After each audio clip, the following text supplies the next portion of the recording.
it's all been kicked off. Tour de France 2025 has been kicked off with bang. Stage number 1. Something that was a bit unexpected, at least to that degree. Because, my God, the wind was just horrible. Jesus Christ. It was. And it's pretty crazy. Welcome, everybody, to the podcast. Yep. We are settled here. Indeed. And we are feeling really bad about our predictions. Yeah. Either way, let's not jump too far ahead. Yeah. First stage of the Tour de France. Everybody's excited. Everybody's hyped. Oh, yeah. And on paper, it's a flat stage. It is. In reality, it was a flat stage. It was a flat stage, but with wind. We have a lot of time differences here that we can look at as well. Some major guys lost time that we actually have in our prediction for third usually. But the two main guys, Jonas Vingegaard and Tadej Pogacar, of course, they're great positioning, great team, didn't lose any time. But further down we have a little Belgian fraud and also Lipovic, unfortunately, and some other guys as well. But we begin the stage with the flag drop and the breakaway going up the road. Oh, yeah. Everything's fine. 5 riders: Jonas Ruch, Mathis Lebert, Matteo Verchet, Bruno Armirail, one of yours, and our final guy, Benjamin Thomas. We will get to him later because he does a bit of tomfoolery mid-stage, to say the least. Okay. Up the road they go. Everybody thinks this is the breakaway that's just going to go up the road all day, eventually be caught and have a sprint. They get to the first climb, and Benjamin Thomas wins it by being tactically the best. Just sitting in the wheels, doing the Tour de France game strategy. Indeed. And then exploding out of the wheels to win the climb and take the first point. So he's in the King of the Mountains jersey as it stands. However, the crosswinds start blowing once they get to the end of the descent. And the peloton start ripping it apart. Most notably, it's the GC teams that are up towards the front. But again, everybody's sort of thereabouts. All of the GC guys are towards the front and out of the way of trouble. Then we have the intermediate sprint. And the sprinters teams take it over. Lidl and Alpecin have been on the front for most of the day, working to bring the breakaway back. The breakaway gets caught, actually, before the intermediate sprint, which is craziness. We're not even halfway through the stage, and the breakaway have been caught. And the intermediate sprint kicks off. Jasper Philipsen, we think, is at the front and is going to just easily take it. But forward comes Jonathan Milan, who takes maximum points at the intermediate sprint, and Philipsen did not look convincing at all. No. I mean, I've been watching the streams, I've been watching on stream on Twitch, and I remember saying that Jasper Philipsen sprint was not convincing at the very least. Biniam Diomaye and Brian Kokar were also around there, but mainly it was Philipsen against Milan, and big win for Milan. It was. And let's go. Yeah, my green jersey prediction coming into play, surely. Yeah, and a big L for Merlier, who finished behind Remco Evenepoel, his teammate in the sprint. So, I don't think Merlier's going for green, which is my prediction in trouble. Let's go. Yep. Either way, the race continues, and we have a breakaway again. This time it's Verchet and Thomas, both in the previous breakaway. Thomas, of course, currently in the quote-unquote King of the Mountains jersey, even though it's not been handed out yet. Second climb of the day is the Côte de Cassel. It's 1.9 kilometers. It's 4%. It's nothing too hefty. But there are cobbles. And that seems to pose a problem for the breakaway. Because Benjamin Thomas is at the front. He's looking over his shoulder. He's a track rider, so he does this quite often. Looks over his shoulder at the other rider in the breakaway, which is Verchet. Verchet attacks. Thomas does a little bit of a Philipsen style close to the fans. And, you know, we were asking questions about will he be given a yellow card for that. I don't think he will, because the next action is what takes over. Because he gets to the wheel of Verchet, who eventually comes past, tries to burst out of the wheel, and then on the bike throw, on the cobbles, gets to the line first, and then veers into Verchet and takes them both out. Yep. Of the breakaway. It was funny. It was. Now knowing that they're both fine, it was funny. Yeah. However, it is incredibly tin pot, and I'm not sure what is going to happen between those two guys. They're not going to be enjoying each other's company anymore, that's for sure. That's not happening. Yeah. So they end up getting caught by the peloton in quite weird circumstances. And then Jonas Vingegaard, for some reason, I don't even know why this is, goes over the top of the final climb. He just looks at him like... Can you explain? He had this feeling of just like superiority. His legs were just feeling so light. He was like, actually, it would better me if I sprint a little bit. I need to sprint a little bit just to prepare my legs because it was too slow. It was just too slow. And he was like, might as well take it. I'll take it. Was it one? I think it was 1 point, right? Not 2.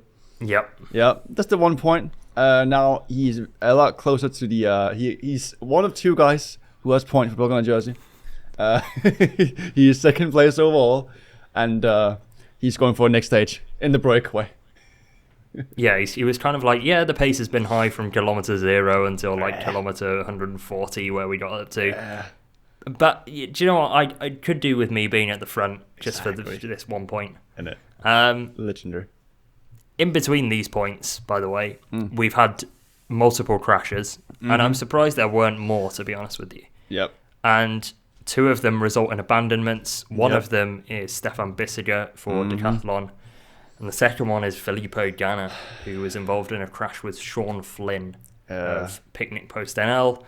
And Ganna had to abandon due to his injuries. You had Ganna to win the time trial, if I'm correct? Yes. I did. And I want to preface, that was as a backup pick because Lucas picked Remco, okay? Yeah. That is true. Yeah, Remco was my main pick. Do you want to choose Remco now, or do you want to choose someone else to win it? Just if you had to choose someone else. I would like to retroactively choose Remco. Fair. Given that was my main pick, but we're not gonna. Okay. I will take the L on that one. I might still not win. Who knows?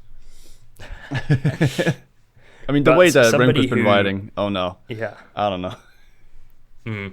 But somebody who was winning throughout the day really was Alpecin Koenig. Oh yes. And they were leading the way because what ended up happening after the Mont Noir climb was chaos. Oh, yeah. The wind started blowing, as it had been for the whole stage, and the echelons were being caused, and it was Visma Lisa Bike that were at the front and causing them. Oh, yeah. I saw Vingegaard move to the front, taking poles himself, like, okay, it's about to go down. If Vingegaard goes to the front and takes a pole, they mean business, Visma, for sure.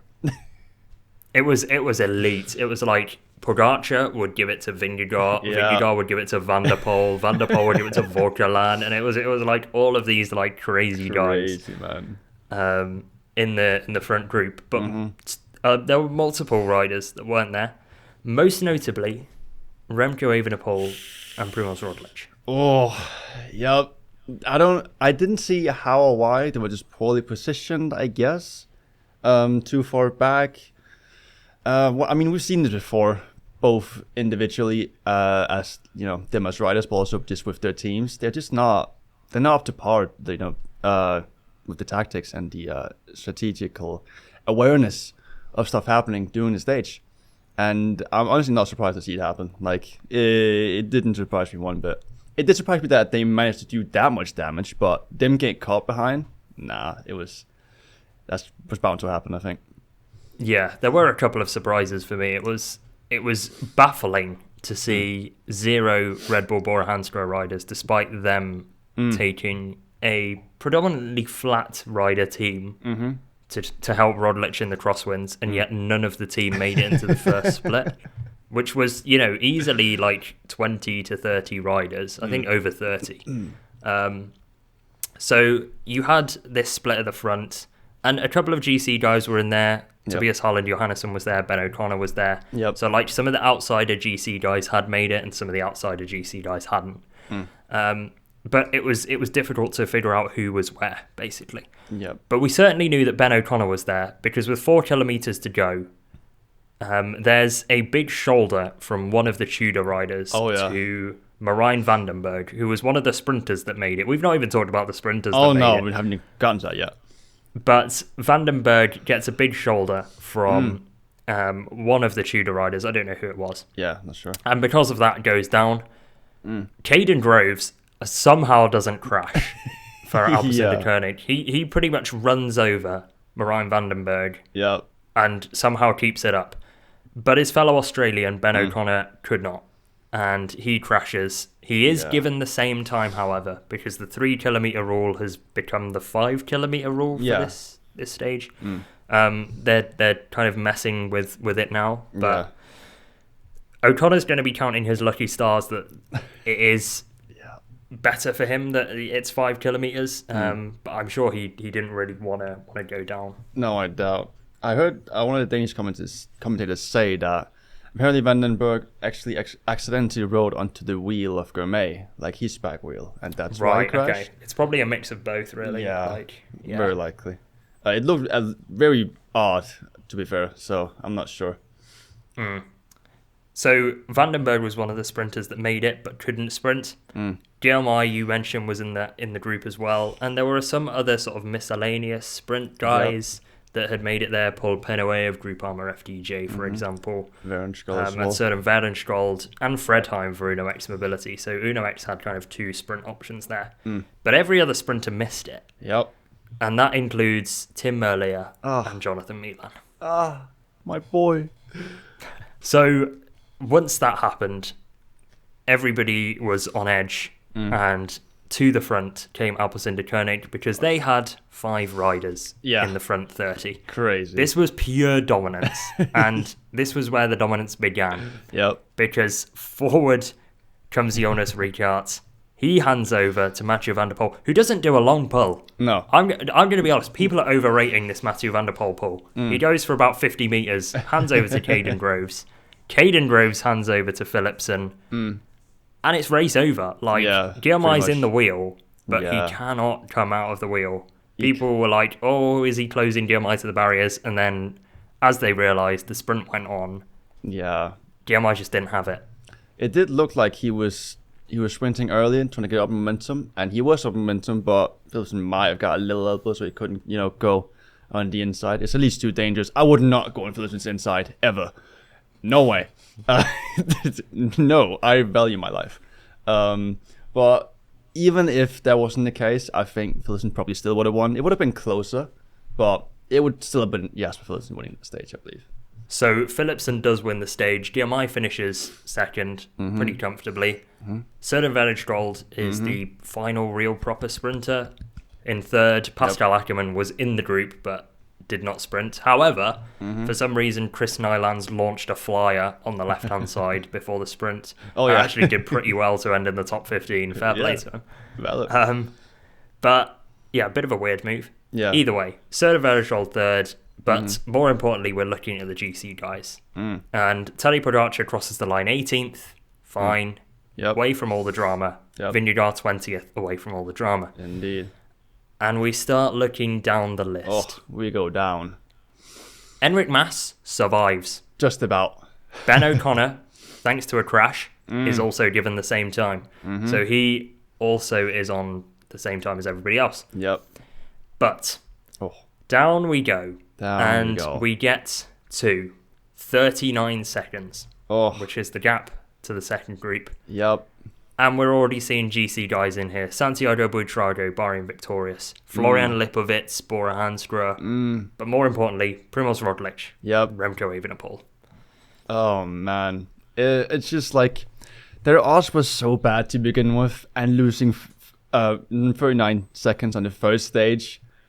I don't know what the teams would be like. I sort of want to hear the team meeting at both camps tonight.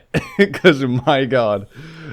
They're like, okay, throw the entire plan out the window. We give up. We're going for stage wins. I don't know. They got to try something at this point. I mean, there were riders that had worse days.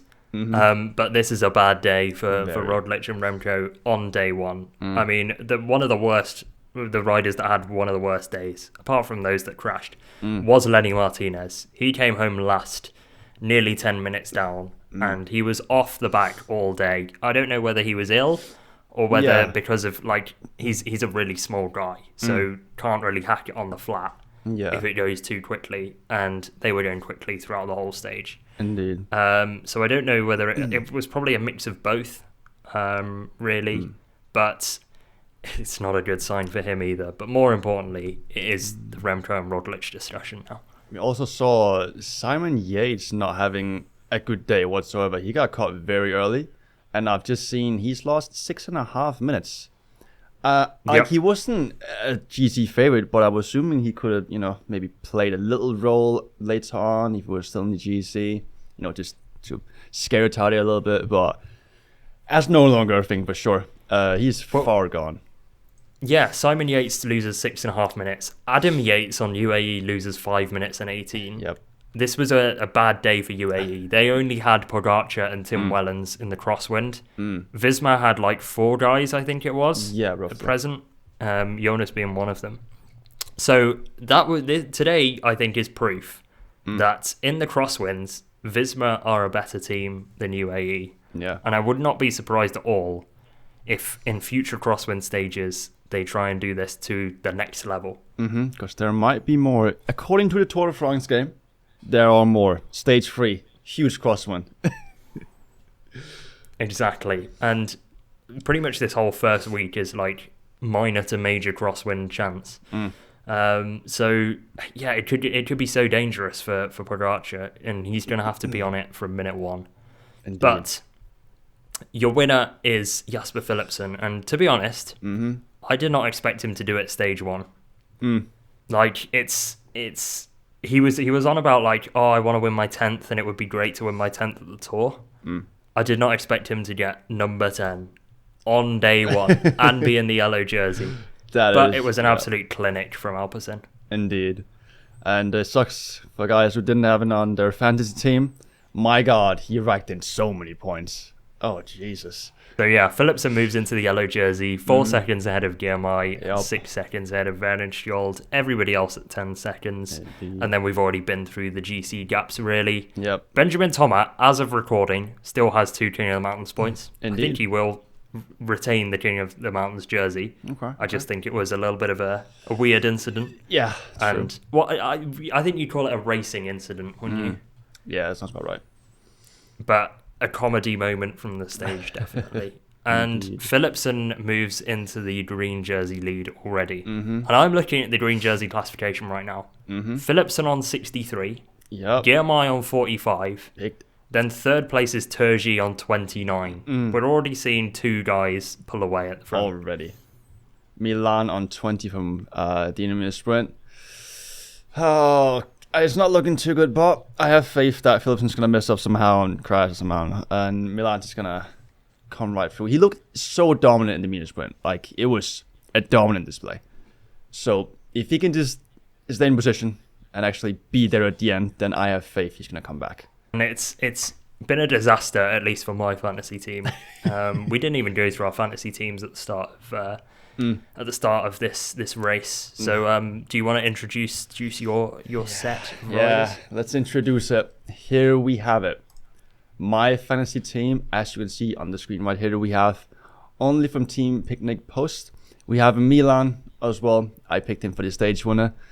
Didn't go too well. We have Gourmet too. So there, we gained some points. Then we have Wright from Baron Victorious, Lignason, Amidail, who was in the breakaway. Not bad. And finally, Lipovic and Castillo from Movistar. How did you do? Like, who were you? I who were your big gained scores? 420 points in total.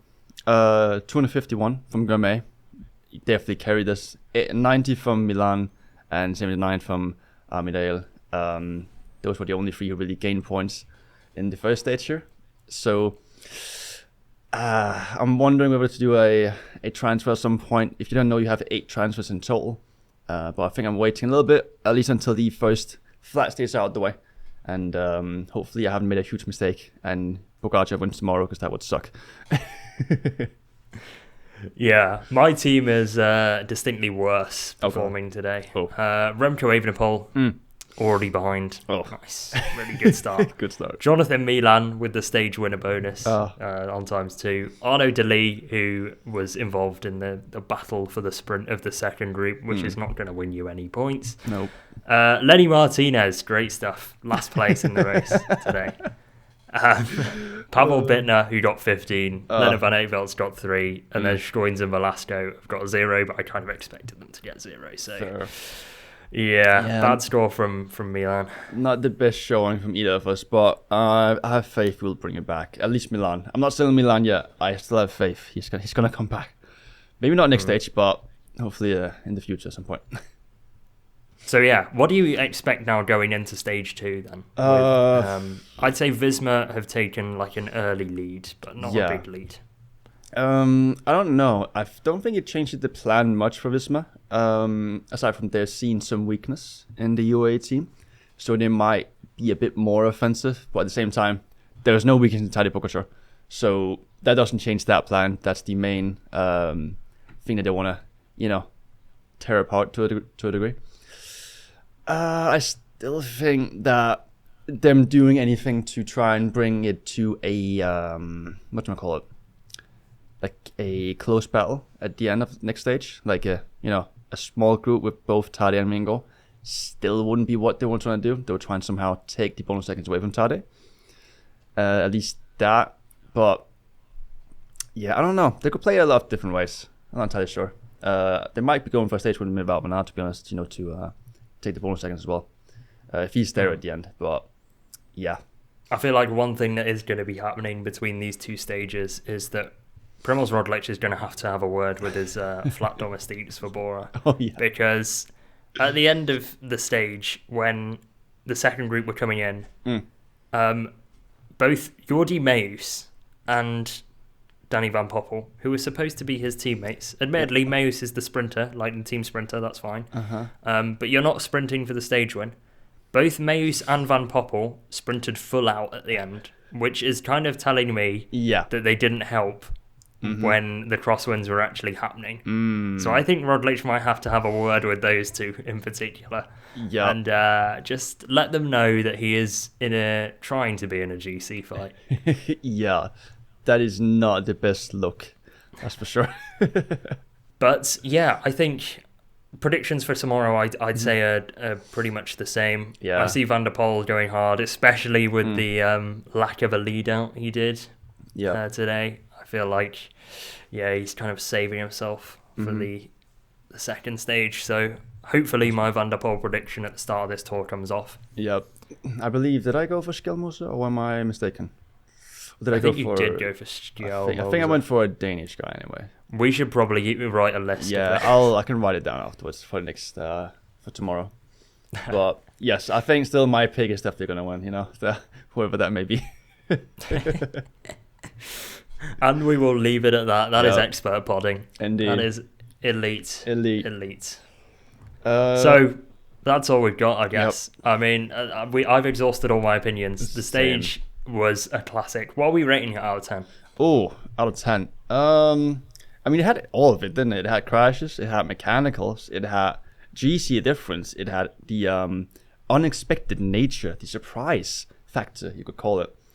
And the only thing that was a bit, I think, was the finish, the very finish, Philipsen winning by 3 bike lengths. That's the only thing that lets it down. I give it a good 8.5. Yeah, I'd give it a.